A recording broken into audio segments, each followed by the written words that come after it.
ಮಕ್ವಾನಾ ಮತ್ತು ಪತ್ನಿ ಹಂಸಾ ಮಕ್ವಾನಾ 35 ವರ್ಷದವರಾಗಿದ್ದರು.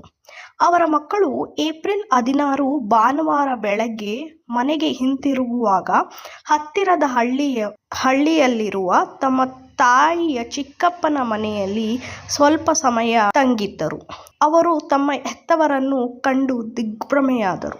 ತಮ್ಮ ಸ್ವಂತ ಜಮೀನಿನಲ್ಲಿ ಶಿರಚ್ಛೇದನ ಮಾಡಿಕೊಂಡ ದೇಹಗಳು ಕಂಡುಬಂದಿತ್ತು. ಆ ಇಬ್ಬರು ದಂಪತಿಗಳ ಮಕ್ಕಳು, ಒಬ್ಬ ಹುಡುಗ 13 ವರ್ಷದವನು, ಹುಡುಗಿ 12 ವರ್ಷದವಳಾಗಿ. ಈ ಬಗ್ಗೆ ನಿವಾಸಿಗಳು ಪೊಲೀಸರಿಗೆ ತಿಳಿಸಿದರು. ಪೊಲೀಸ್ ಕೂಡ ಬಂದರು. ಗುಜರಾತ್ ಭಾಷೆಯಲ್ಲಿ ಅವರಿಬ್ಬರು ಹೆಬ್ಬೆರಳಿನ ಗುರುತಿರುವ ಕೈಬರಹದ ಟಿಪ್ಪಣಿಯನ್ನು ಕಂಡುಹಿಡಿದಿದ್ದರು ಪೊಲೀಸರು. ಅವರು ಸ್ವಯಂ ಪ್ರೇರಣೆಯಿಂದ ತಮ್ಮನ್ನು ತಾವು ಕೊಂದುಕೊಂಡಿದ್ದರು. ಯಾರ